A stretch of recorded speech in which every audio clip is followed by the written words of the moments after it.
also just compellingly formulated and competently executed such that the unsuspecting targets incriminated themselves in just about the clearest, most damning manner possible. By January of 1980, the investigators had the evidence to charge 7 men, and they were just about running out of time. Targets were starting to ask Weinberg when they should introduce the Sheikh's visa legislation, and when the investments they'd been promised would materialize. In other words, the facade of Abdul Enterprises, however elaborate and convincing, just couldn't be sustained. And so, on the morning of February 2nd, 1980, just 9 months after the team's first meeting with the congressman, the FBI dropped the hammer. Across the east coast of the United States, 7 congressmen, along with Ericetti, Rosenberg, and others, awoke to agents banging on their doors. They were quickly indicted and charged with bribery, conspiracy, and travel across state lines with criminal intent.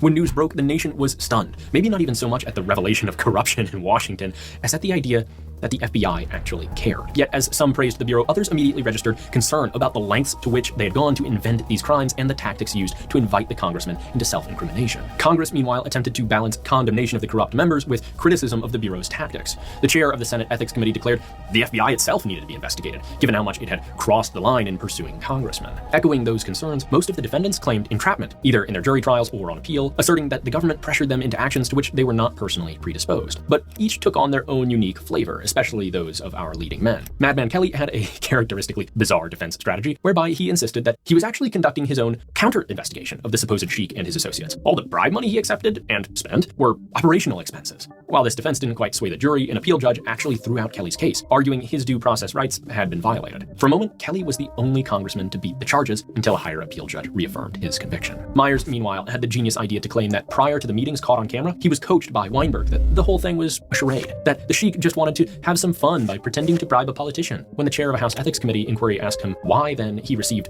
real money for a fake bribe, Myers was dumbfounded and replied, quote, "I thought it was a fairy tale." Ironically, John Jenrette, who'd claimed he had larceny in his blood, actually had the best chance at winning his trial, because it turns out he hadn't taken the money on camera. Instead, he had an associate pick it up 2 days later, which, however, he did confirm in a recorded call with Weinberg. He tried to argue that he'd just been helping his associate get some money, and that he was an alcoholic who'd lost the straight and narrow, succumbing to temptations which would challenge the resolve of any man. Though a judge declared, quote, "I have a great deal of sympathy for you," Jenrette was convicted and sentenced to prison like all the rest.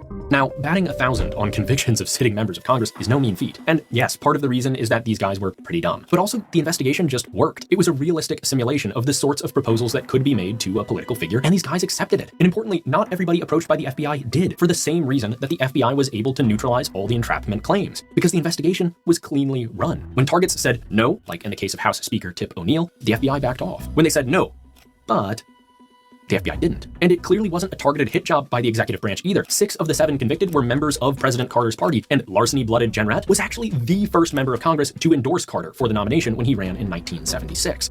So there's still this big, nagging question. Why doesn't this happen anymore? Part of the answer lies with the Senate, who tried in the aftermath of Abscam to basically make this kind of thing illegal. They flirted with ideas like requiring warrants, sure to doom any operation connected to corrupt judges, but eventually drafted this bill, which proposed to hand Congress oversight of undercover operations, say goodbye to federal corruption stings, and to require probable cause for all such investigations, say goodbye to any kind of sting. Because remember, this type of operation is useful for busting consensual crime, the sort of thing where probable cause is basically impossible to come by, and courts have made it clear that this would be an unreasonable standard because nobody's rights are violated here.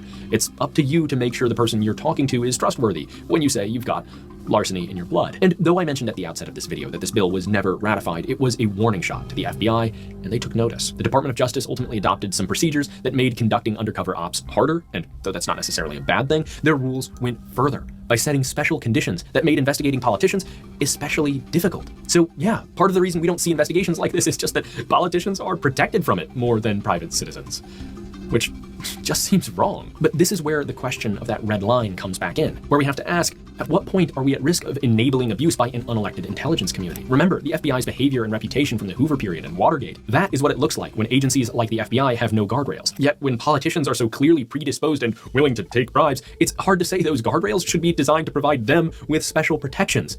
Just earlier this year, for example, history rhymed when another New Jersey senator, Bob Menendez, was convicted of accepting bribes from a Middle Eastern mogul, except this time it was the Egyptian government, not an FBI agent, and the bundles of cash were instead literal gold bars. But this arrangement with Egypt lasted years, and it wasn't even this scumbag's first rodeo. He was tried for corruption back in 2015, but a mistrial rendered no verdict. There's no way to be sure, but an Abscam-style sting might have stopped him a lot earlier with a lot less damage. Remember, this whole story went down in like 9 months because stings do work. However, they might just not work as well as they once did, because corruption is just a lot less illegal than it once was. This graph helps explain. Back when Abscam happened, basically nobody was retiring from Congress and going into lobbying. But today, more than half do so. These are jobs offered by lobbying firms to retiring members of Congress who, while in office, did their part to advance the firm's agenda. That is obviously bad, but it's completely legal. And there's more than this. Remember, for example, how some members of Congress made huge money trading stocks right at the outset of COVID. I mean, there's all kinds of things like this which are obviously shady, but a sting operation isn't any good when that's all legal. And when that's all legal, suddenly clearly illegal offers of $50,000 from a mysterious sheik start to sound like pretty bad risk-reward situations. So here we are again, back in many ways where we started in 1973 after Watergate. Corruption abound, leadership absent, the public cynical, without a whisper of a promise that the ship is soon to be righted. As then, America needs new leadership. And while at the time of writing the election is undecided, it's certain we've just gotten it one way or another. But more importantly, America needs reform, which goes beyond the actions of a single figure. But Clarence Kelly couldn't fix our busted campaign finance regime, our lobbying system, or Congress's stock trading habits. And neither will a president, whoever it is. Leadership matters. Of course it does. But it will take legislative action for any of these problems to be addressed. And that requires public pressure. Even with all that said, we still face the same perpetual conundrum. We know the line needs to be redrawn, but where? It's really not for us to say, but perhaps we can start to get an idea by talking about it. And hopefully the bizarre 1970s saga of Abscam helps shed a certain light. And on that note, I think this episode really is revealing of at least one thing: how belief in progress can actually end up concealing ways in which we may have regressed. Lots of things in our politics and society are better today than they were in the 70s, of course, but some things really just look better, like corruption. It's still there, but the facade is cleaner, less offensive.